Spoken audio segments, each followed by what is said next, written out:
Shop owner insults old man for buying cheap, regrets it when he learns who he is. In the heart of a busy town stood a high-end shop owned by Mark, a young and proud businessman who had big dreams of making it big. His shop, filled with luxury goods, was a symbol of his hard work. Mark had always believed in catering only to the elite, the ones who could afford the best. He believed that wealth defined a person's taste, and he took pride in only associating with customers who bought expensive, high-end items. One day, as Mark was polishing a display, the door jingled. An elderly man looking somewhat frail and with unkempt clothing entered the store.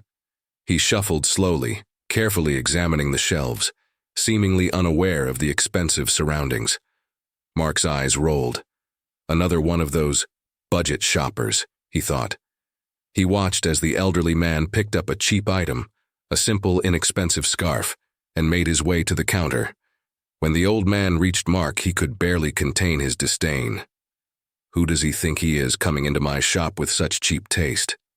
Mark thought as he quickly processed the purchase. With an almost mocking smile, Mark said, "This is all you're buying? We have much more exquisite things, but I guess this is all someone like you can afford." The elderly man didn't respond, simply paying for the scarf and leaving quietly. But Mark's harsh words didn't end with that encounter. What he didn't know was that this seemingly insignificant old man was about to teach him a lesson he would never forget. Mark had spent years building his shop from the ground up. Located in the town's busiest square, it was a symbol of his success.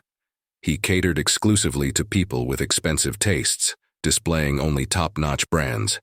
His clientele consisted of wealthy customers who prided themselves on their good taste, and Mark proudly maintained an air of exclusivity.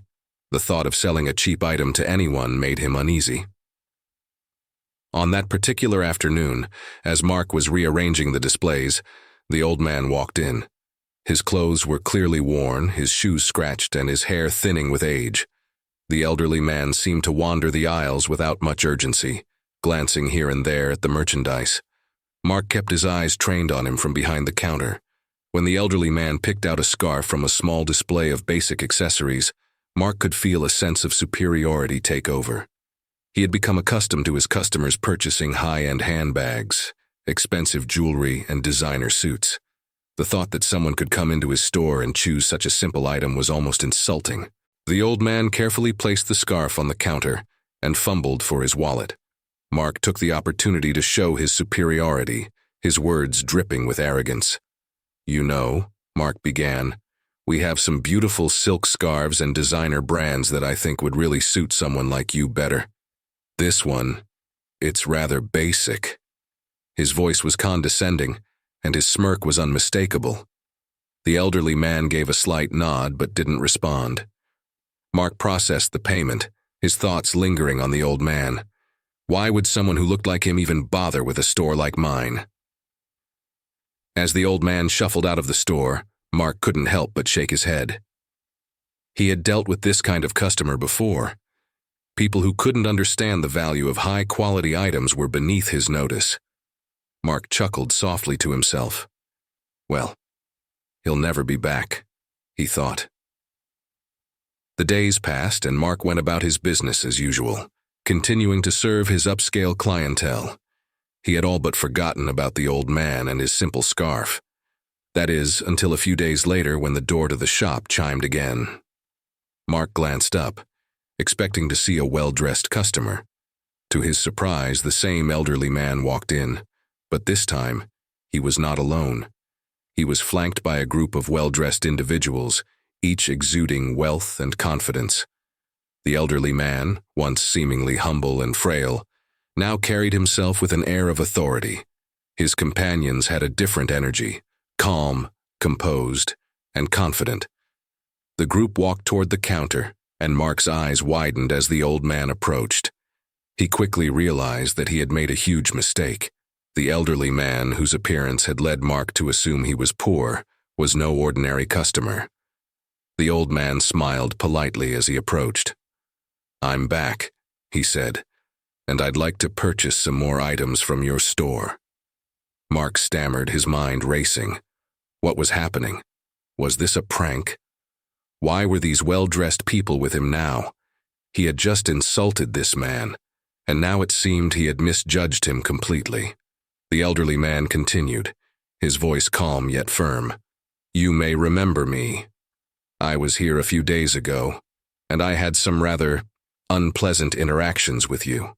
Mark could feel his face flush with embarrassment. He knew he had treated this man poorly. He had made assumptions based on his clothes and appearance, not realizing that he had crossed a line. "I believe you told me I shouldn't bother coming into a place like this," the elderly man said. "I'd like to introduce myself properly. My name is Charles Sinclair." The name hit Mark like a punch to the stomach. Charles Sinclair. Everyone in town knew that name. He was one of the wealthiest and most influential men in the region. His family owned a chain of successful businesses and was involved in numerous philanthropic endeavors. Mark's heart sank. He had insulted Charles Sinclair, a man whose wealth and influence were unmatched. The elderly man, seeing Mark's realization, continued with quiet authority. "I don't mind people judging me based on how I present myself, but I expect respect, regardless of my appearance. I could have bought anything in this store, but I chose this scarf because I appreciate the simple things." As Charles Sinclair stood before Mark, the full weight of the situation hit home. Mark's face turned pale as he realized the extent of his mistake. The elderly man, whose clothes had led Mark to believe he was of humble means, was not only rich beyond imagination, but also one of the most respected figures in the community. Charles Sinclair's calm and dignified demeanor only made Mark feel more embarrassed. He had been so quick to judge the old man based on his appearance, failing to see the truth beneath the surface. Mark had treated him with such contempt, assuming he didn't belong in a high-end store, all because of his outward appearance. As the group of well-dressed individuals gathered around, Charles Sinclair's voice softened, but his words were clear.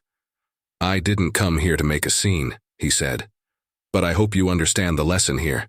Never judge someone based on how they look. Everyone deserves respect, no matter their background, their clothes, or their wealth." The group remained quiet as Charles continued.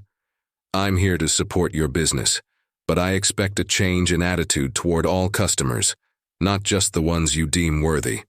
I will buy the items I came for, but I think you owe me an apology." Mark, standing frozen, knew there was no way to undo the harm he had caused.